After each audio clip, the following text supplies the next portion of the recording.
You don't start your career thinking you'll be chasing ghosts across black water at 3 a.m. You imagine crisp uniforms, sunlight flashing off white hulls, clean hero shots, maybe a rescue or two, maybe a medal if you're lucky.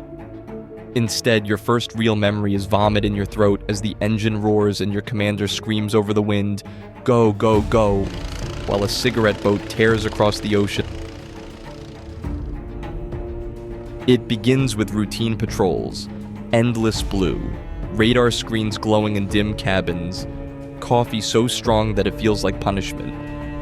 You learn the language of the sea, how waves slap different when something heavy cuts through them, how a suspicious vessel idles too calmly, how a radio call can tremble with guilt. You board fishing boats that reek of diesel and desperation. You lift tarps. You tap hulls, listening for hollow echoes that mean the snow bricks are vacuum sealed inside fiberglass ribs. The first time you find them, it feels like a magic trick. 30 kilos, then 50, then 100. White packages stacked like innocent tiles. You slice one open. Powder spills out, pale and soft as flour. You tell yourself you're saving lives.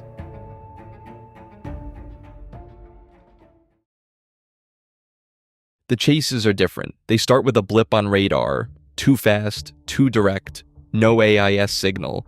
The captain narrows his eyes. You feel it before anyone says it. That's them. You throttle forward. Engines scream, the hull slams against the sea so hard that your spine compresses. Salt water needles your face. Ahead, a low-profile, go-fast boat skims the surface. 3 outboard motors, stripped down for speed. They dump cargo overboard, brick after brick splashing into the Atlantic like offerings at a charity event. You lean over the rail, hook in hand, snagging floating bundles. Each one worth more than your annual salary. They try to ram you once. Just once. That's when you understand this isn't cat and mouse. This is predator versus predator. You board them at gunpoint, young faces, sunburned, terrified. One of them can't be older than 18. He keeps saying trabajo, trabajo, like that word alone can protect him. Work, it's just work. You zip tie his wrists anyway. The seizures stack up. Your unit becomes known for numbers. High interdiction rate, millions in narcotics confiscated, you're congratulated in press releases, cameras catch you standing behind towers of seized cocaine, arms crossed, chin lifted, you feel proud. But pride is a thin insulation against what creeps in next. The ocean teaches you patience, it also teaches you patterns. You intercept one boat, then another, then 3 more the following month. The routes shift. The tactics evolve. Semi-submersibles hugging the waves, homemade submarines welded in jungle shipyards, drones scouting ahead. Smugglers are creative. Desperate people always are, and every time you capture them, more replace them.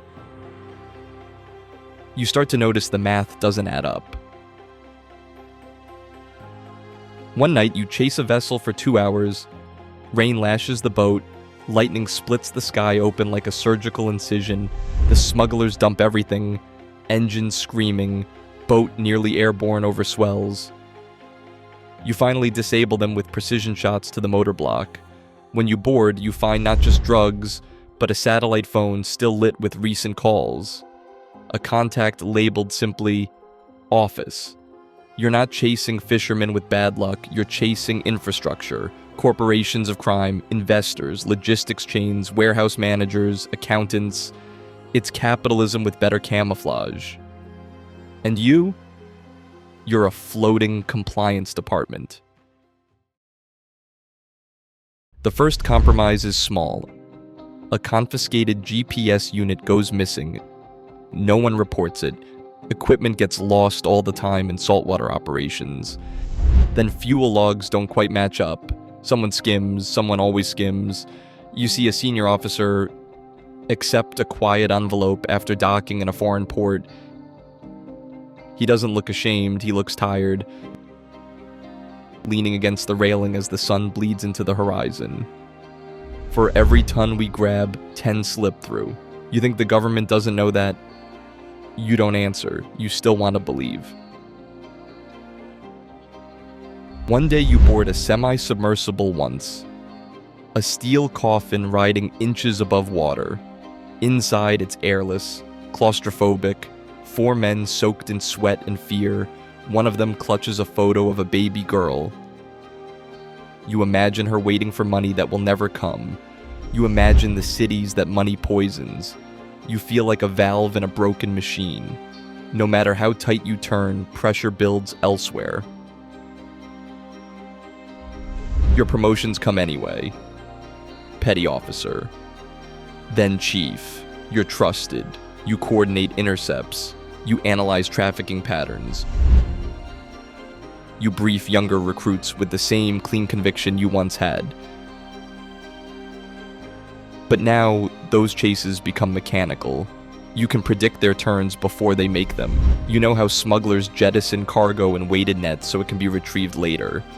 You know how they'll try to outmaneuver you near shipping lanes to force hesitation. You outthink them. And still, supply never slows. But now the point of no return arrives quietly. A tip comes in. A big one. High-value shipment moving through your sector. You mobilize everything. Air support, intercept teams, night vision optics painting the ocean green. You catch them. But this time something's different. The cargo isn't snow, it's Fenty. Small packages, compact, potent enough to level a city. So you realize the war has escalated without telling you. You seize it, and the media explodes. Major victory against deadly opioid pipeline. You're interviewed, lights blind you. You say words like commitment and sacrifice. You go home and stare at your hands, because for every shipment you stop, others will land somewhere else. You've seen the routes expand, you've seen the adaptability. Years pass. Your body aches in the cold. Your hearing fades from engine thunder. Your dreams are always black water and fleeing lights. You think about the young smuggler whispering, "Trabajo." You think about the envelope your superior took. You think about the politicians who praise you while cutting budgets and quietly negotiating trade deals that ripple into desperation thousands of miles away. You begin to understand something ugly. The ocean isn't the battlefield, it's the symptom. Poverty, demand, addiction, corruption. You're not fighting those, you're fighting their shadows. And shadows regenerate. So retirement comes without ceremony. A plaque, a handshake. Thank you for your service. You stand on shore now watching the same ocean you once ruled with sirens and spotlights.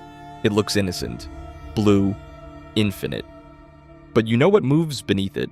Routes invisible to satellites, deals whispered over encrypted phones, boats already launching from hidden coves. You gave it your youth, your spine, your certainty, and the tide never changed.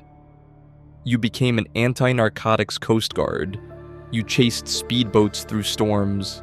You seized millions in powder and pills. You put men in cuffs and watched helicopters lift evidence into the sky. You felt powerful. But the ocean kept swallowing everything you did.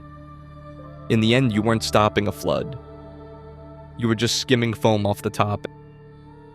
And the tide is still rising.